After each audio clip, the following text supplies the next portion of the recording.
I will request Amogha to teach the shabdas. शर्वरोहित कृपया अनुवदतु। Yes, sir. ऋकारान्तः पुल्लिङ्गः पितृशब्दः। ऋकारान्तः पुल्लिङ्गः पितृशब्दः। पिता पितरौ पितरः। पिता पितरौ पितरः। हे पितः हे पितरौ हे पितरः। हे पितः हे पितरौ हे पितरः। पितरं पितरौ पितॄन्। पितरं पितरौ पितॄन्। पित्रा पितृभ्यां पितृभिः। पित्रा पितृभ्यां पितृभिः। तत्र पितृभिः इति तत्र डोंट स्ट्रेस पितृभिः दट्स इट पितृभिः। पित्रा पितृभ्यां पितृभिः। पित्रा पितृभ्यां पितृभिः। पित्रे पितृभ्यां पितृभ्यः। पित्रे पितृभ्यां पितृभ्यः। शर्वरोहित पितृभ्यां पितृभ्यः इति नास्ति पितृभ्यां तृ केवलं तृ तत्र stress shouldn't be given. Pitrabhyam is not there, but pitre is there because tra is a compound letter of ta and ra. So there you need to stress a little, but for pitrabhyam and pitrabhyah there is no that stress is not given. पित्रे पितृभ्यां पितृभ्यः। Pituh pitrabhyam pitrabhyah. पितुः पितृभ्यां पितृभ्यः। Pituh pitroh pitrunam. पितुः पित्रोः पितॄणां पितॄणां पितॄणां। शर्वरोहित पितॄणां नास्ति पितॄणां पितॄणां। पितरि पित्रोः पित्रेषु क्षम्यतां पितरि पित्रोः पितृषु पितरि पित्रोः पितृषु पितृषु पितृषु। तत्र अभ्यासं करोतु। अग्रिमं कुन्दन महोदय। महोदय। ऋकारान्तः पुल्लिङ्गः धातृशब्दः। ऋकारान्तः पुल्लिङ्गः धातृशब्दः। धातृशब्दः धातृशब्दः। महाप्राणः सम्यक् न श्रूयते। स्ट्रेस दट महाप्राण। धातृशब्दः धातृशब्दः।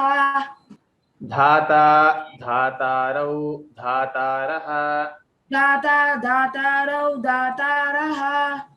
हे धातः हे धातारौ हे धातारः। हे दाताः हे दातारौ हे दातारः। हे धातः धाताः नास्ति हे धातः। हे दातः। धातरं धातारं धातारौ धातॄन्। दातारं दातारौ दातॄन्। धात्रा धातृभ्यां धातृभिः। धात्रा धातृभ्यां धातृभिः। धात्रे धातृभ्यां धातृभ्यः। धात्रे धातृभ्यां धातृभ्यः। You are telling dhra, there is no refa with dha, it is just dha. Dhra is not there. Dhatre dhatrubhyam dhatrubhyah. धात्रे धातृभ्यां धातृभ्यः। Dhatuhu dhatrubhyam dhatrubhyah. धातुः धातृभ्यां धातृभ्यः। Again you are telling dhra. We are in no hurry to finish anything, so tell slowly, then you can give time for each consonant. So dhatuhu dhatrubhyam dhatrubhyah. धातुः धातृभ्यां धातुभ्यः। धातुः धात्रोः धातॄणां। धातुः धात्रोः धातॄणां। धातॄणां धातॄणां धातरि धात्रोः धातृषु दातरि दात्रोः दातृषु धातृषु उत्तमं धन्यवादः धन्यवादः रामेश्वरी काले नमो नमः ऋकारान्तः स्त्रीलिङ्गः स्वसृशब्दः ऋकारान्तः स्त्रीलिङ्गः स्वसृशब्दः स्वसा स्वसारौ स्वसारः स्वसा स्वसारौ स्वसारः हे स्वसः हे स्वसारौ हे स्वसारः हे स्वसः हे स्वसारौ हे स्वसारः स्वसारं स्वसारौ स्वसृः स्वसारं स्वसारौ स्वसृः in the end of Dvitiya, Dvitiya and Prathama Dvivachana, swasarau kindly elongate the last consonant. So au is dirgha. So don't just stop swasarau. It is swasarau. स्वसारौ Swasra swasrabhyam swasrabhihi. स्वस्रा स्वसृभ्यां स्वसृभिः Swasre swasrabhyam swasrabhyah. स्वस्रे स्वसृभ्यां स्वसृभ्यः Swasuhu swasrabhyam swasrabhyah. स्वसुः स्वसृभ्यां स्वसृभ्यः स्वसुः स्वस्रोः स्वसॄणाम् स्वसुः स्वस्रोः स्वसॄणां स्वसरि स्वस्रोः स्वसृषु स्वसरि स्वस्रोः स्वसृषु स्वसृषु स्वसृषु उत्तमं धन्यवादाः धन्यवादः next उषाश्री भगिनी उषाश्री L Ram Ram Ram महोदय ऋकारान्तः स्त्रीलिङ्गः मातृशब्दः ऋकारान्तः स्त्रीलिङ्गः मातृशब्दः माता मातरौ मातरः माता मातरौ मातरः हे मातः हे मातरौ हे मातरः हे मातः हे मातरौ हे मातरः मातरं मातरौ मातृः मातरं मातरौ मातृः मात्रा मातृभ्या मातृभिः मात्रा मातृभ्यां मातृभिः मात्रे मातृभ्या मातृभ्यः मात्रे मातृभ्यां मातृभ्यः मातुः मातृभ्या मातृभ्यः मातुः मातृभ्यां मातृभ्यः मातुः मात्रोः मातॄणाम् मातुः मात्रोः मातॄणां मातरि मात्रोः मातृषु मातरि मात्रोः मातृषु धन्यवादः महोदय राम बाबू महोदय राम बाबू महोदय दकारान्तः पुल्लिङ्गः तद् शब्दः दकारान्तः पुल्लिङ्गः तत् शब्दः सः तौ ते सः तौ ते तं तौ तान् तं तौ तान् तेन ताभ्यां तैः तेन ताभ्यां तैः तस्मै ताभ्यां तेभ्यः तस्मै ताभ्यां तेभ्यः तस्मात् ताभ्यां तेभ्यः तस्मात् ताभ्यां तेभ्यः तस्य तयोः तेषां तस्य तयोः तेषां तस्मिन् तयोः तेषु तस्मिन् तयोः तेषु। उत्तमं महोदय, सम्यक् उक्तं। धन्यवाद। लता पीएल। राम राम महोदय। दकारान्तस्त्रीलिङ्गः तद् शब्दः दकारान्तः स्त्रीलिङ्गः तत् शब्दः सा ते ताः सा ते ताः तां ते ताः तां ते ताः तया ताभ्यां ताभिः तया ताभ्यां ताभिः तस्यै ताभ्यां ताभ्यः तस्यै ताभ्यां ताभ्यः तस्याः ताभ्यां ताभ्यः तस्याः ताभ्यां ताभ्यः तस्याः तयोः तासां तस्याः तयोः तासां तस्यां तयोः तासु तस्यां तयोः तासु। वीणा भगिनी। आं महोदय।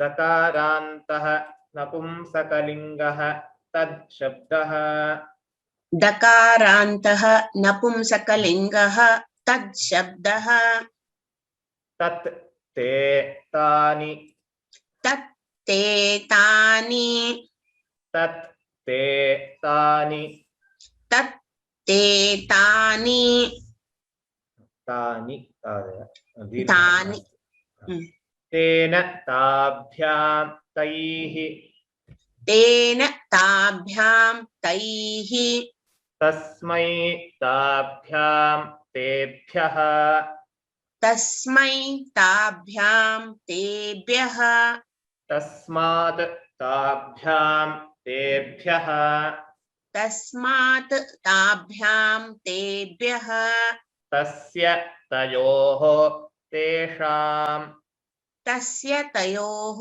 तेषां तस्मिन् तयोः तेषु।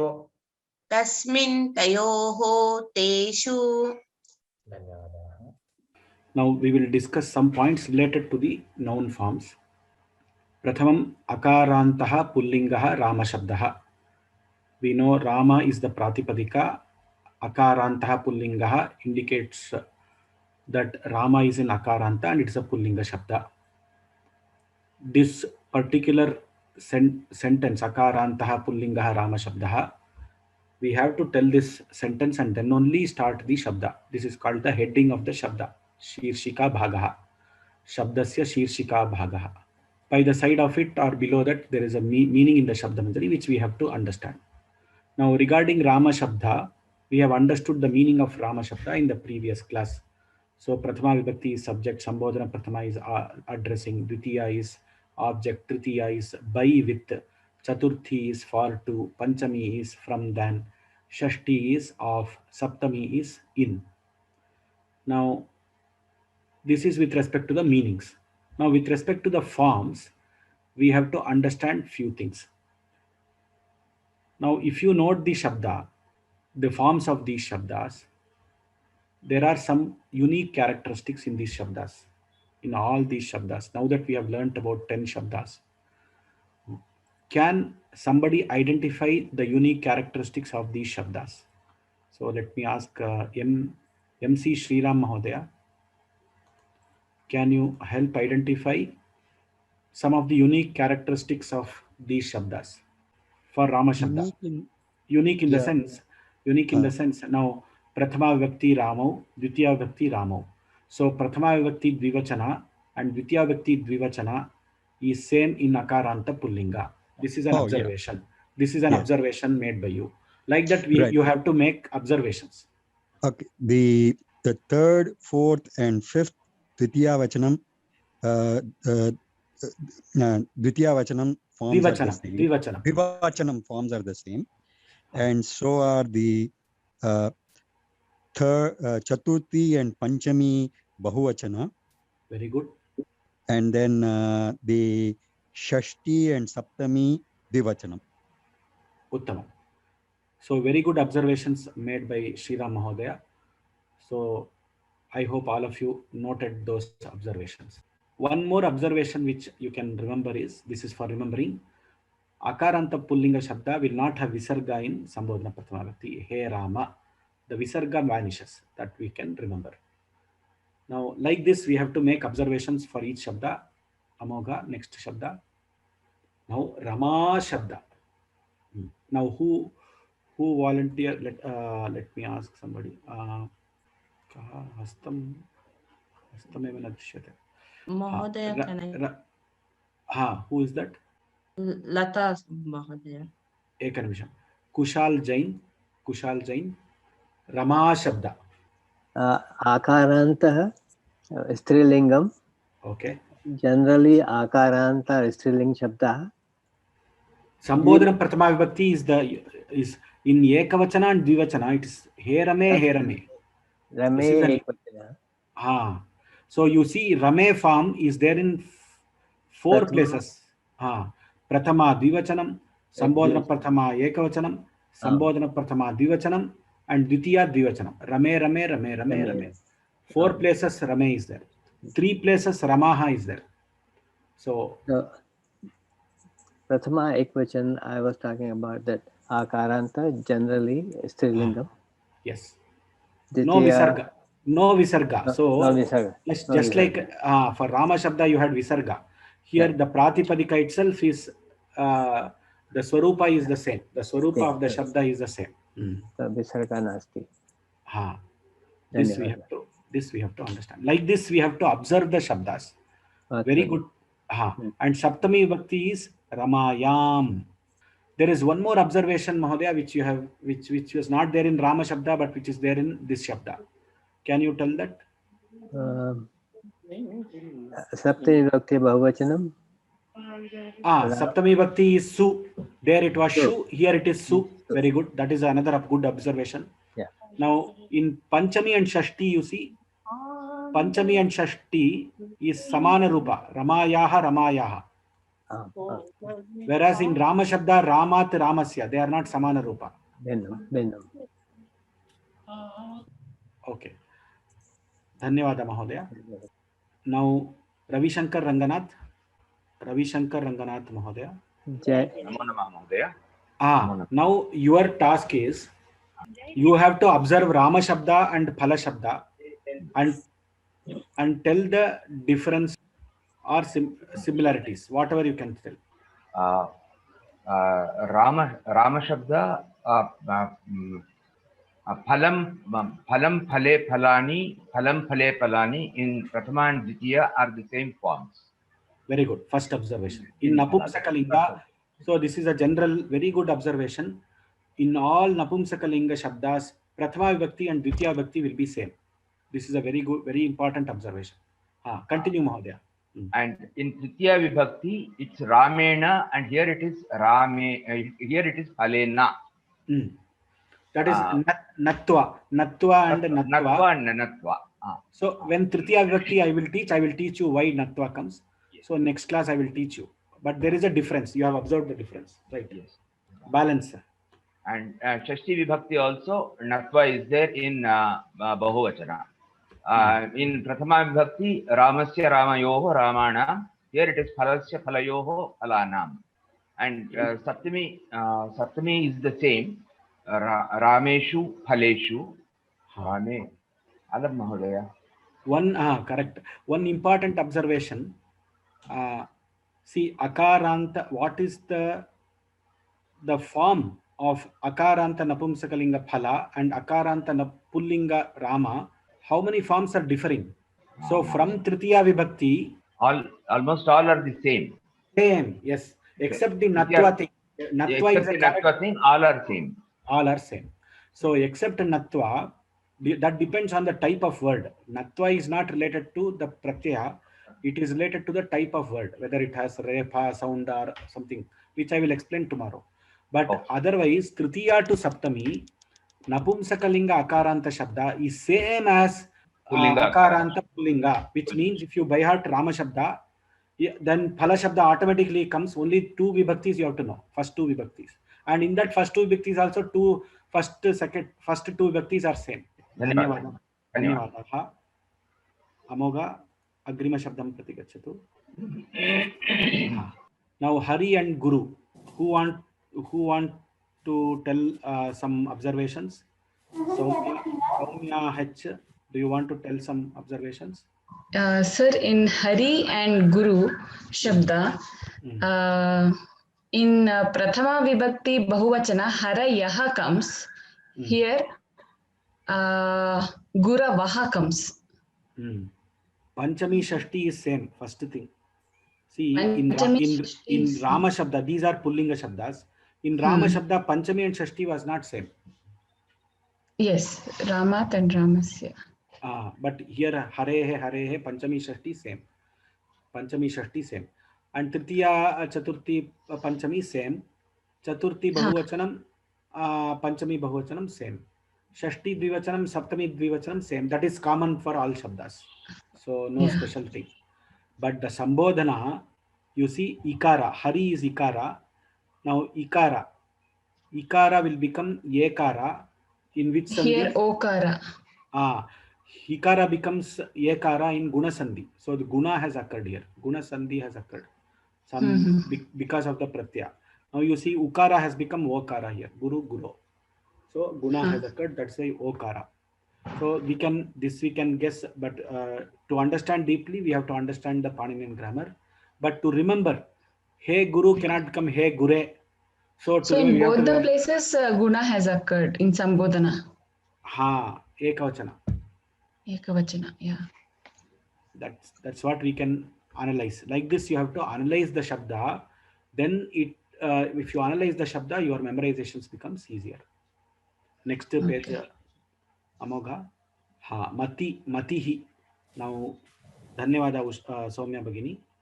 Now, Prajna. Mati Shabda, can you tell your observations? In Mati, the first observation is the Prathama Vibhakti and Dvitiya Vibhakti. Dvivachana is the same. Same. And then here in the Chaturthi, Panchami, Shashti and Saptami, the forms of Mati Shabdam are matching both Hari Shabdam and Nadi Shabdam. Matyai is from Nadi Shabdam, Matyaho, Matyam, these all are from Nadi Shabdam. Matehe, Matau, these are coming from Hari Shabdam. Matibhyam is same in Tritiya, Chaturthi, Panchami, Dvivachanam. In Bahuvachanam, Chaturthi and Panchami are the same, Matibhyam. Shashti, Saptami, Dvivachanam same. So excellently captured. I did not tell even one word. She has captured all the points. So we should definitely congratulate Prajna for her sharp observations. This is looking nearer to Pullinga Hari Shabdam also because Matihi, Matayaha are same like Hari, Harayaha. Exactly. So some of the forms of Mati Shabda, though it is Trilinga, is similar to Hari Shabda Pullinga. That is her observation. So we can easily observe, and there are two forms that also she has noted. And one of the forms is like Nadi Shabda, one of the forms is like Hari Shabda is what she has noted. Very, very excellent points. Only a sharp observer can note all these points in the way she has noted.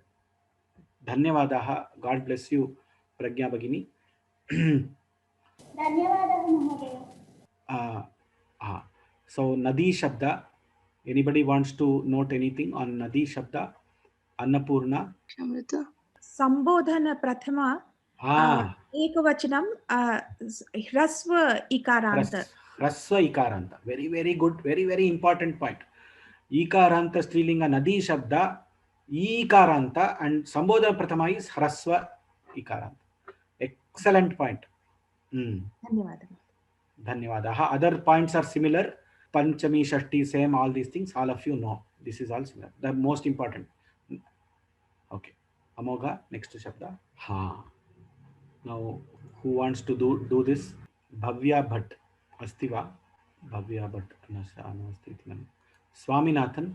A.S. Swaminathan. A.S. Swaminathan. I try So, Mahodaya. A.S. Swaminathan. Lata Asti. Vidyaranya. Can I try? Who is that? Lata Vidyaranya. Lata Vidyaranya. Astu. Pitru and Dhatru. So you have to tell the observations of both Pitru and Dhatru together. Okay, okay. I'll try Mahodaya. Both Pitru and Dhatru are Rukaranta Shabdas, Rukaranta Pullinga. Both are. But in Pratama Vibhakti Ekavachana Rupa, Pita is there, and here also Dhata is there. But in Dhata Shabda, Pratama Vibhakti Dvivachana, Dhataro, there is Dhirga for the middle letter, Taro. But in Pitru Shabda, Pitaro, Ta is Rasva only. So this in is the Pitru most important point. So Pitaro, Dhataro. Pitaraha, Dhataraha. Same way for Sambodhana and Ditya. Please note this. This has to be known by observations only. So Pitri Shabda, Bhratri Shabda, Jamatru, Devru, Savyeshtru, what is given in the list below, and the Shabda, all behave like that. Whereas Dhatru, Kartru, Dhatru, Vaktru, Naktru. Now you all intelligent people will ask me one question. Why is it like this, sir? How do we know that Karta is like Dhatra, and how do we know that Karta is not like Pitru? These are the intelligent questions which come. So now at this stage of learning, we have to know by designation. Karta is like Kartru is like Dhatru. We have to know by designation and Shabdamanjari or this book, Shabdarupa Sangraha book only. We will not be able to differentiate between Kartru and Pitru at this stage. Later, when we learn Paninian grammar, we will be able to differentiate what is the type of Shabda, how did it get formed, etc. And that is why there is a Dirgha or something we will understand through Paninian rules, which will not be told at this stage. It will not be possible to discuss that at this stage. So, Rikaranta Pullinga Shabda, we should be very, very careful. The first three vibhaktis are to be properly known and understood. And one more observation, Mahodaya. In Sambodhana Vibhakti of Rikaranta Pullinga Shabdas, it very strangely the Visargas are there for Sambodhana. Even in Striling also it is there. He Swasaha, He Mataha. Even in Striling also it is there. In Rikaranta Shabdas we have Visarga. He Pitaha, but Atra He Dataha. Again, there is no Dirgha here. For Dhata, in Pita, they are Rasva only, but with Vitsarga. Right. And then in Dvitiya Vibhakti, Bahuvachana of Pitru Shabda and also Dhatru Shabda, Pitrun, that Dirgha Rukaras are there, both for Pitrun and Dhatrun. Okay. Dirghas have come. And then once again, like other Shabdas, Dvivachana of all those things are known. Chaturthi, Panchami, then Chaturthi and Panchami's Bahuvachanas are same. And then Shashti, Panchami and Shashti Ekavachanas are same. Pituhu, Pituhu. And then Shashti Vibhakti, once again, in the Bahuvachana, we need to observe Pitrunam, Dhirga is there. And again, Dhatrunam, Dhirga is there. So only in Dvitiya Vibhakti Bahuvachana and Shashti Vibhakti Bahuvachana, we see Dhirga Rukaran. Very good. Very good. And again, Shashti and Saptami, Dvivachanas are same only. And Pitrushu here, Dhatrushu here. Shakaranta ending. Same. Dhanyavad. Uttamam. Amoga, next set of shabdas. धन्यवाद महोदय. So same, just like how we discussed between Pitru and Dhatru, the same things have to be noted with Swasru and Matru also. Mata does not have Dirgha, Swasru has got Dirgha. And Dvitiya Bahuvachana, the difference between Matru and Pitru is Matru, Pitrun. Pullinga, Strilinga, there is a difference. That is in the Dvitiya Bahuvachana only. Balance are all same. Next Shabda, Amoga. Tad Shabda. Now, who would like to tell this? Tad Shabda. Ram Babu Mahodaya. Tad is he, they both, they all. What is the observation? Any observations? Divachanam, tau, both are same. Okay. Ekavachanam, Divachanam, and same three. Tritiya, Chaturthi and Panchami Dvivachanam is same. Tabhyam. Okay. And Shashti and Saptami Tayoha is same. Very good. So similarly for Striling also, but one important observation in both the Shabdas, there is one dash. What is that? There is no Sambodhana Prathama Vibhakti for the Sarvanama Shabdas. For some Sarvanama Shabdas, we don't have Sambodhana Prathama Vibhakti. Yes. And that we have to note in these two Shabdas. Next Shabda Amoga. Now Napumsakalinga is similar to Pullinga Shabda from Tritiya Bhakti, and Prathama and Dvitiya are same. No Sambodhana Pratham. Dhanyavadaha. Any questions which is remaining? Yes, there is one important announcement. The test which was supposed to be sent on Lakaras has not been sent at all. I verified with our team. It has not been sent at all. So we will send it hopefully by today. Don't worry, we will send it. We'll give you enough time to answer the test. What is the correct pronunciation, ru or ri? Yes. So rikarantaha is the pronunciation. R. It is not ru, ri. Both are incorrect. Ri is something which North Indians pronounce. Ru is something which Karnataka people and people who have the influence of Kannada, Telugu language, they pronounce ru. Rushi they pronounce. Rushi is not the word. Rishi. So it is neither Rishi or neither Rushi. It is Rishi. So let us be careful about that pronunciation. I think other questions are answered.